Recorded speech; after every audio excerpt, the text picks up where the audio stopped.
Great to have you with us now. In our very first story, 25 students of the Mauli School are currently in isolation after testing positive for coronavirus. 18 students of Ashimota School have also tested positive and they are receiving treatment.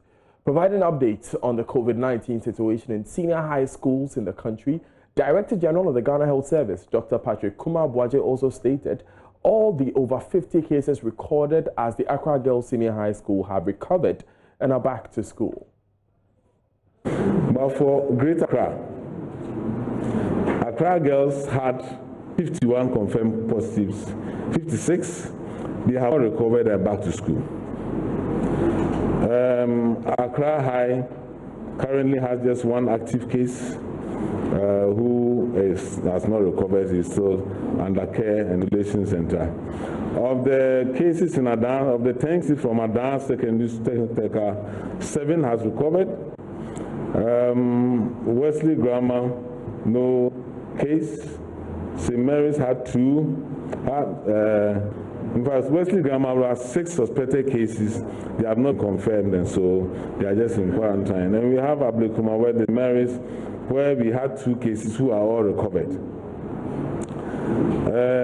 For Ebenezer Secondary School, there was 3 suspected cases, 1 confirmed case, and that case has recovered. So it means that there's no problem in the school.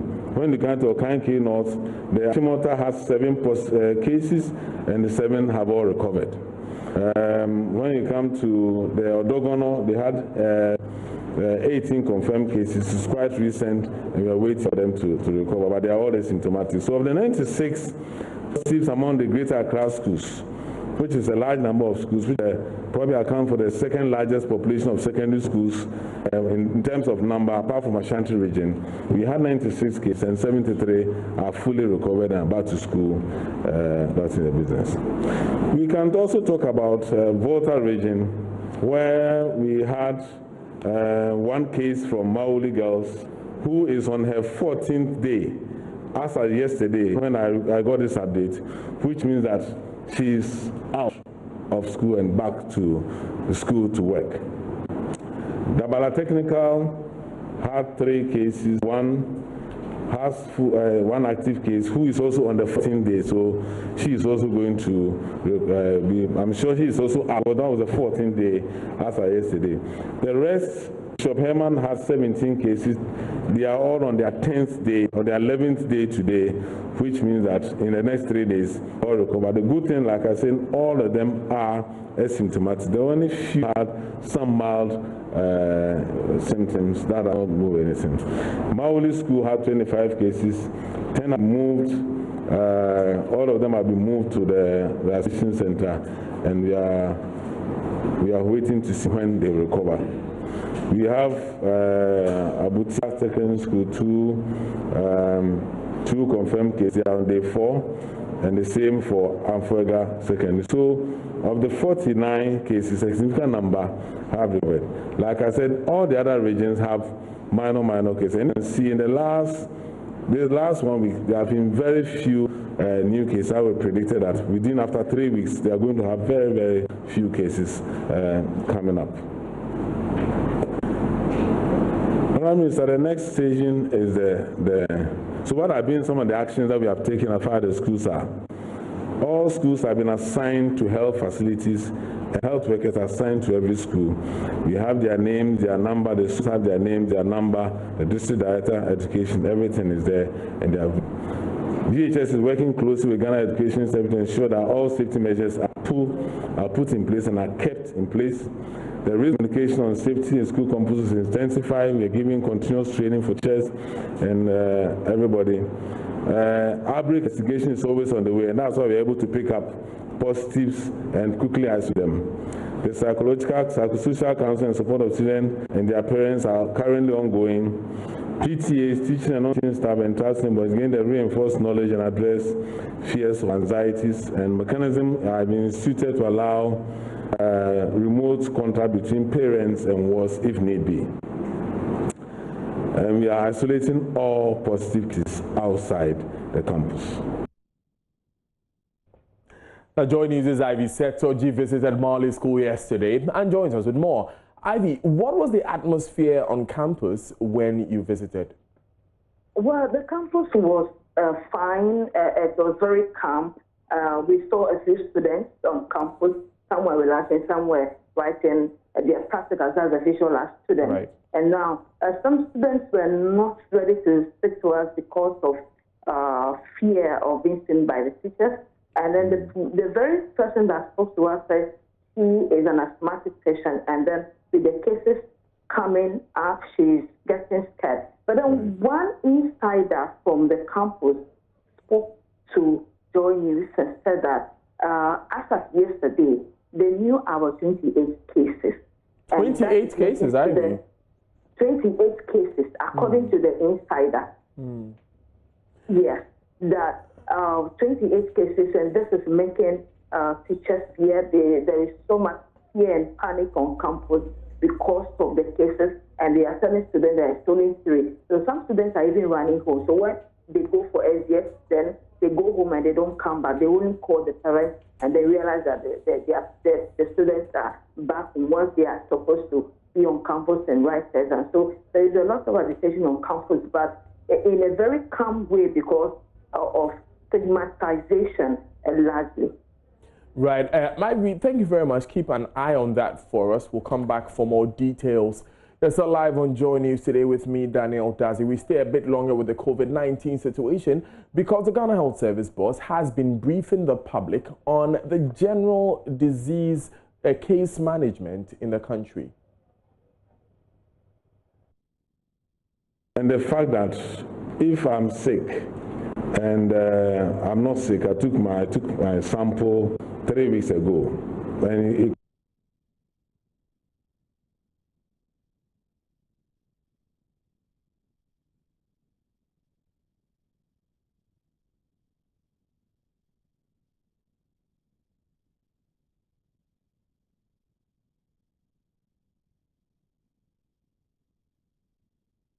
We'll bring you more on that story later. Thanks for staying with us. Now, the 4 persons who were arrested in connection with the Kaswa registration incident have been granted bail by a Cape Coast Circuit Court.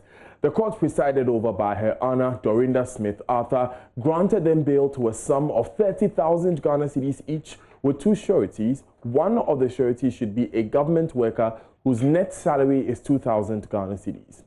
The accused were charged with conspiracy to commit crime, causing unlawful damage to 3 motorbikes, and the discharge of firearms in a public place without authority. The accused pleaded not guilty to all 3 charges. Central Regional Correspondent Richard Coad Jr. joins us with more. Richard, help us understand why these charges were preferred. We know the Member of Parliament has said she fired gunshots herself. Why are these people being charged with discharge of firearms? Hello, Richard. Unfortunately, we seem to have lost Richard Coad Jr. Now, there are growing calls for the arrest, prosecution and dismissal of the Minister for Special Development Initiatives, Mavis Hawkinson. Security analyst Professor Chris Yenin is calling on Hawkinson to resign. Well, I think it's very disturbing. It's unacceptable.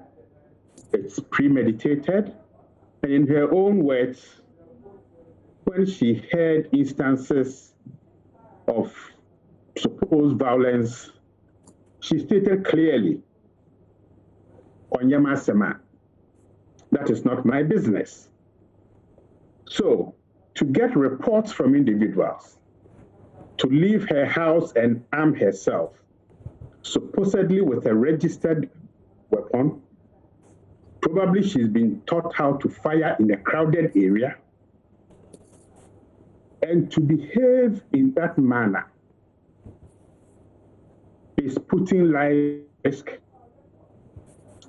The dismissiveness about the gun type and then her statement about the licensing raises a lot of concerns. And I think both Mr. Nimako and my colleague, Mr. Friyankra, have made their positions clear.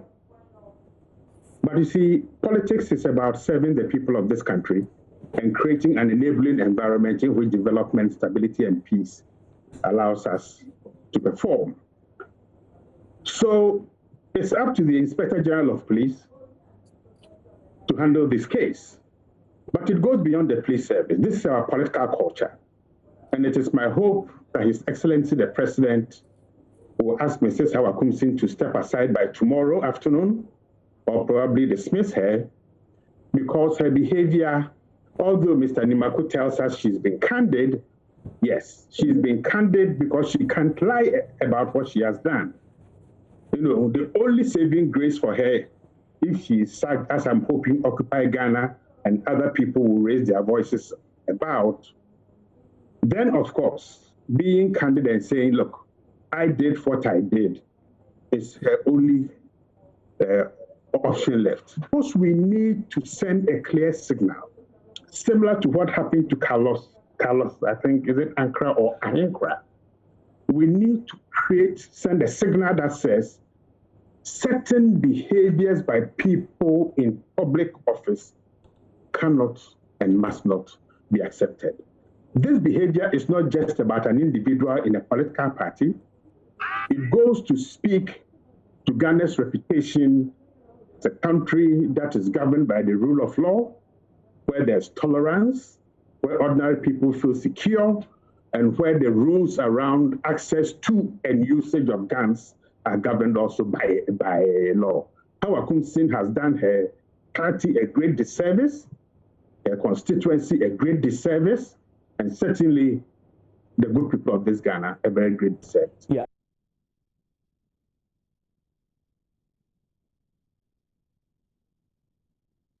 You're live on JoyNews today. Now, 2 suspects have been arrested by a military patrol team with 4 locally manufactured guns and other weapons in their possession at Coad Jr, a suburb of West Gonja municipality in the Savannah region. The suspects are being held for allegedly aiding and escorting 2 fully loaded Kia trucks with people believed to be Ivorian nationals who are based in Kabilema in the Bawley municipality to go and register as the Coad Jr polling station located in the West Gonja municipality. There's more in the following report. The 2 suspects are believed to be among 4 others providing security for the illegal miners at Kabilema. Reports indicate they were hired to escort people to cross over and register, but luck eluded them when the military patrol team on duty intercepted them and handed them over to the police in Damango. Briefing journalists in Damango, the chairman of the West Gonja Municipal Security Council, Said Muhazu Jibril, said the arrest was made upon intelligence gathering. He warned of dealing ruthlessly with anybody or group of persons who will defy the warnings of the police and render the municipality ungovernable. Information that the chief for Kabilema had organized his warriors to lead these people we asked to go back to their constituency to register to Damango this morning. So we organized our security, the military and the police to go and lay ambush there, only for them to see 2 to 3 truckloads of people, same vehicles that we turned away yesterday, coming back to register in that polling station, this time with what? Warriors leading them. So the military and the police quickly went in, and you can see clearly the kind of munitions these people were carrying into that polling station to cause mayhem. So we don't care whether they are MPP, NDC, CPP. All we need is security in the West Gonja municipality. And anybody who is going to a police station with an offensive weapon or anything of that sort will be accosted, and the due process will be taken. And as you have seen, assuming the military and the police were not at the police station, that particular police station, you would have seen the mayhem these warriors would have caused. But we are sending this signal to that chief at Kabilema that this is West Gonja Municipal Assembly. It is not Bawley Municipal Assembly. If we investigate and that he is the one who has sent them, he will also be picked.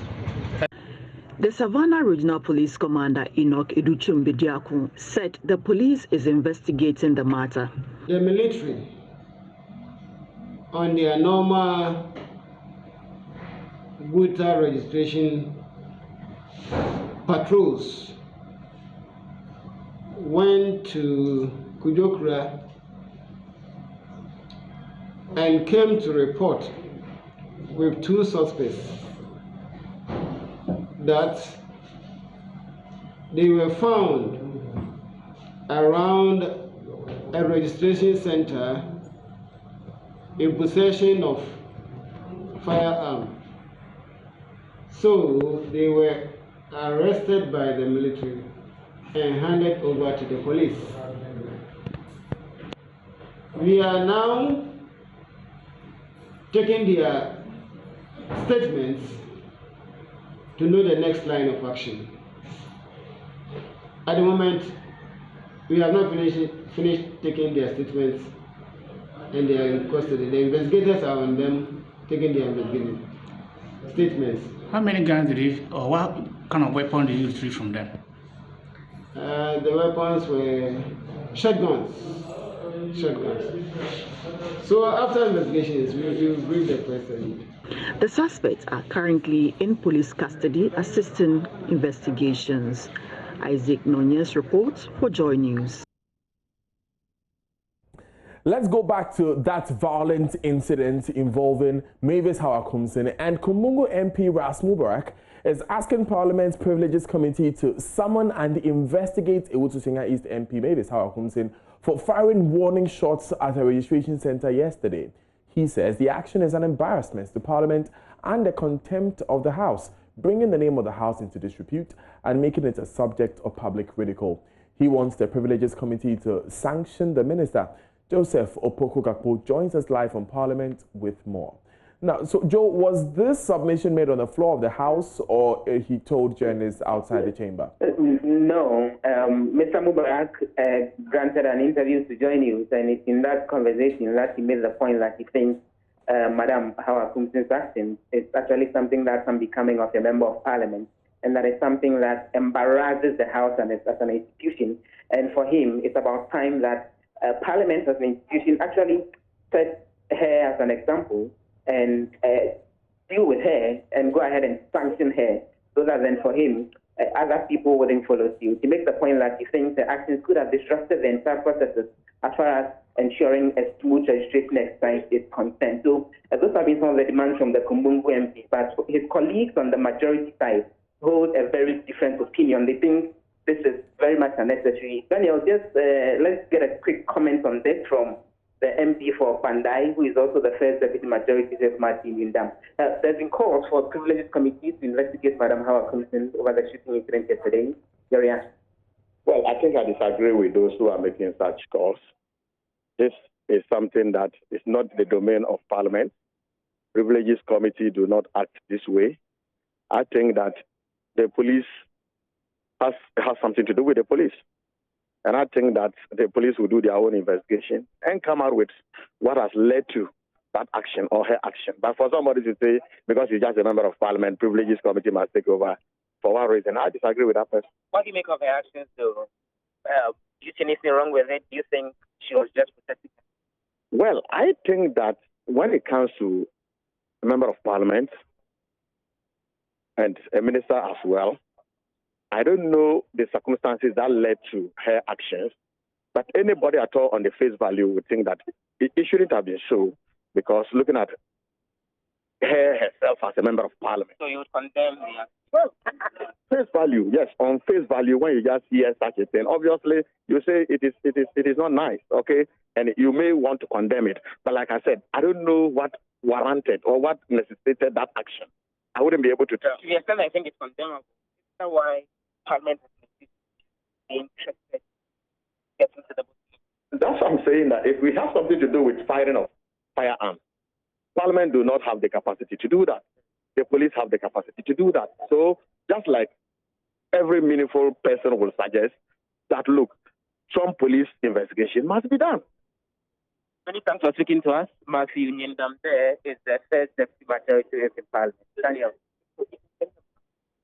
Well, for bringing us those updates, you just heard the first deputy whip of the majority, that is Matthew Nyenda, Member of Parliament for Kwandai, say that at face value he thinks that the Honourable Mavis Hawkinson should not have behaved the way she did. Now let's now head to the Central Region, Cape Coast, where the 4 accused persons who were picked up after that incident occurred yesterday have been released on bail. Now they were charged with conspiracy to commit crime, causing unlawful damage to the 3 motorbikes, and the discharge of firearms in a public place without authority. They pleaded not guilty to all 3 charges, of course. Richard Coad Jr. speaks for us in the Central Region. He joins us on the line. Now, Richard, the first question, of course, will be Mavis Hawkinson says that she fired those warning shots. Why are these people being charged with illegal discharge of firearms? Also, the police explains that this is a separate incident, and they believe that some firearms were discharged, apart from what Madam Hawkinson has admitted she firing it in the public space. So if you look at the charges, it includes the charges that were put on them, the 4 people. It included, unlawful discharge of firearm in the public space. So I have the police PRO here, DSP Irene Upon here, to have a brief interaction with her. What really is happening in the case of Madam Hawkinson, because she's admitted that she openly opened fire in the public space. Hello, good afternoon.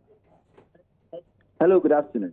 Good afternoon. So tell us, what kind of investigation are you doing in the case of Madam Hawkinson, because she has admitted that she opened fire in public? Thank you very much. Currently, we are taking statements from her by the Kaswa Divisional Police Command, and we are taking the statement on discharge of firearms in a public place without authority.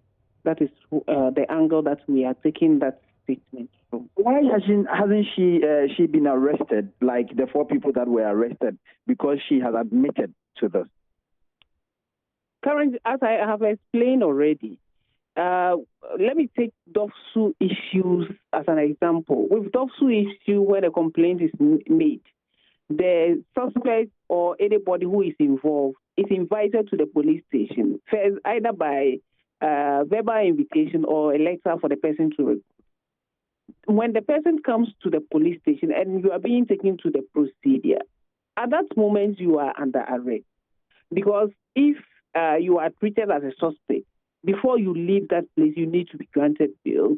And again, when we talk of detention, it's not only putting somebody behind bars that defines detention. If I restrict your movement for hours at a particular place, that is also a form of detention. Do you think that Madam Hawkinson could be arrested when she comes to the police station to give her statement? Currently, she is at Kaswa Divisional Police Command. They are taking statements from her. I'm waiting for a feedback from Kaswa Divisional Command for them to give me what the outcome was, so that being at Cape Coast, I can comment on it. All right. So, Daniel, you heard me speak with DSP Irene. Richard, I'm sorry, that was a bit unclear. Is Madam Mavis Hawkinson under arrest currently?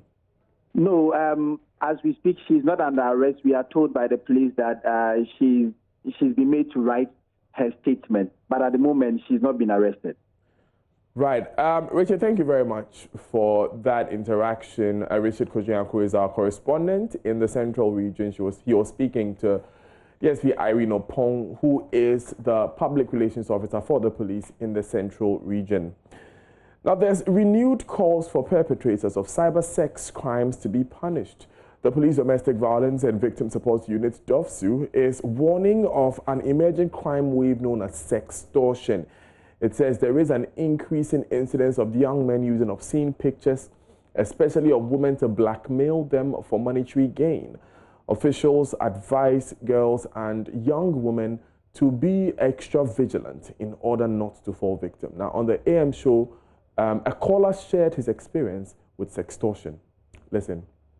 Yes, I'm actually a victim. You're a victim, eh? You sent your picture. Yes. You see, I actually met this lady on a flight from Accra to Tamale. We became friends. I exchanged contacts and stuff like that. I actually made it clear to her that I was married. You get it?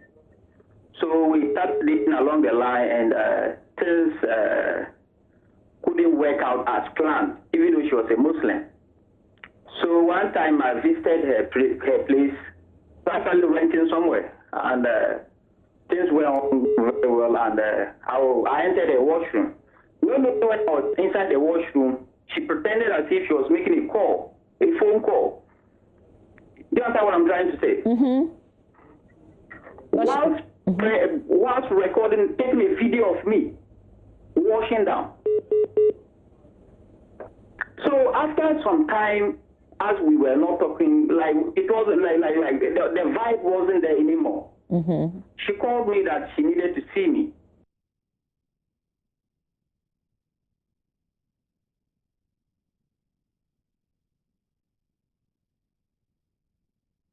Quite the story there. Now, rights and gender activists urge the security agencies to ensure the perpetrators of such crimes are made to face the law. Diana Adiko and Edmund Foley spoke on the AM show. We should not nourish such behavior by obliging, in my opinion. So take it up, report to the police, and get them to act on it. And often, when the police is involved with a boyfriend and things, most often they will, and then the police can help you to alert service providers and network, such that when it shows up, it may be easy for them to help you pull it down to let it circulate and float around and cause even greater harm. So it's best to try that option than to let it be. And then we know from the police this person can go to court and then justice could be served. And what that does is it deters others from following suit and doing the same thing. So it's very important that the police is contacted on such a matter. And then for people who feel psychologically abused, you know, Edmund explained where he had to get support for some of his victims. You also get support for yourself, because sometimes justice itself is not healing enough. People need psychological support, because one of the telling impact or effect of such forms of abuse is the psychological trauma, emotional effect it has. I mentioned suicide, and I mentioned people sometimes locking themselves out of the world. It can be so damaging that many of them are unable to continue their routine life. And you know how mean society is. People begin to troll, and then we continue to share. We get excited about harmful things like this. And I think at some point we should all be, anybody who participates, apart from the originator who participates in things like this, should actually be sanctioned, should be held accountable. And then we'll be discouraged from sharing and resharing these things and feeling not guilty about it and think we're having fun. Until probably when the tables are on us, and then we realize that that's not the way to go. At every point in time, let us go to the police. But as we have this discussion, let us also call out the perpetrators. I think, as we've said, we tend to focus a lot on the victim, but we also need to punish people and make a spectacle of them so that this practice will stop. It's true, a person is victimized, we provide them with a psychosocial support, but to the human mind, if we don't see the punishment or the reprimand coming across strongly, this behavior will continue. And so even as we talk about the opportunities in the law, I think we need to strengthen the Criminal Offences Act by making it explicitly clear with perhaps a new provision or amending some of the existing provisions that this behavior also is criminal. And if you do it, you would face the full rigor of the law.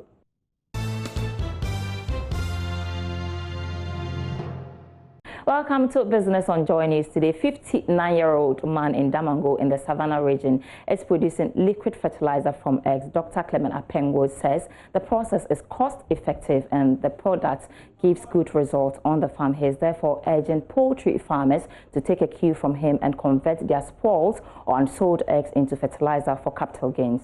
A report by Mahmoud Mohammed Nuruddin. The smell, right? Crushed eggs are kept for 21 days to allow for fermentation before being applied on his farm. Dr. Fada Ampenyo is Executive Director for Center for Conflict Transformation and Peace Studies. He also looks into natural resource conflict for environmental protection and provision of solutions. So that means it's not doing well. I better say, okay, you great. It is early hours of the day and Dr. Father Ampenyo checks up on his liquid fertilizer made of crushed eggs. He mixes the eggs with household waste, including vegetables, as well as neem and moringa leaves. 2 weeks ago, we had a problem with our incubator. I have about 2,000 eggs, guinea fowl eggs, in the incubator, hatching. And we had a problem. And I had over 400 eggs that were spoiled. And after I got over the trauma of losing all these eggs, I'm like, wait a minute, we can turn this into liquid fertilizer, So you get a bucket, put it in there, crush them, put neem leaves, crush them, added moringa leaves, and I just keep dumping waste there and covering it. And now in 21 days, I'm going to drain the water. Now, when you drain the water, that's liquid fertilizer. But then the solid waste that is still there, you just go into the garden, you dig a hole, and then you pour it into your garden. And leave it there for another 21 days. And you can either dig it out as organic fertilizer and apply in the garden, or plant around in that area. And so far, the results have been amazing. So I'm still trying it. And if I get the hang of it and I see, okay, this is working, I've tried this several times and it has worked, I've demonstrated it in my garden, then I can begin to show to people and say, hey, listen, do this and see how it works. Eggs contain high levels of calcium, which is an important nutrient for plants, especially vegetables and fruits. The liquid fertilizer leaches the calcium into the soil for root uptake during composting. So with this method, there is no need to be worried about low demand and price for eggs. This is because there is another chance of turning it into liquid fertilizer for sale or for domestic use. So eat your eggs, save the spoiled ones, and fix your soil for bigger, better crops. A report by Mahmoud Mohamed Nuruddin. Online financial services firm Letshego is assuring customers of safety as demand for goods online increases. According to the chief executive, Arnold Parker, it has automated its operations and is ready to deal with mobile money fraud. He spoke to Joy Business after the company donated some alcohol-based hand sanitizer and personal protective equipment to the #1 medical reception station of the 1st Infantry Battalion at Michelle Camp. There's more in the following report. Letshego has been operating an automated system which exposes the company to cyber attackers, a situation the Bank of Ghana has been working at improving. Chief Executive of Letshego, Arnold Parker, told Joy Business that all the necessary steps have been taken to safeguard its systems. These things can always be traced. So when you even read the news about all these cyber issues, you realize that people are almost immediately arrested a few days afterwards. So I just urge people really to there's a lot of opportunity now. Let's focus more on creating more business for ourselves and now jumping onto this cyber fraud. We are hoping that people understand that we are going to make all the efforts required to keep their money safe. And that's really what our business is in for. So we would keep everyone's money safe. Aside the donation to the Infantry Battalion, the chief executive also told Joy Business the company will continue to support its clients and Ghana at large to fight the coronavirus pandemic. Commanding officer of the station, Lieutenant Colonel Simeon Nyanti, was thankful to Letshego and expressed confidence that the gesture will go a long way to help in contributing to the fight against the global pandemic. We are doing our best to be able to stand so that we give the necessary medical care for anybody who finds himself, unfortunately, with this situation. And what you have given us will go a very long way to ensure that we perform our task, our job, as required of us, to ensure that we keep everybody in the barracks and all our friends, civilians who come here, safe. The donation is in fulfillment of the corporate social responsibility of Letshego. And that's your business update for now. I'm back in about just 15 minutes with the marketplace. I am Sandra Esinamapen. Thanks for watching.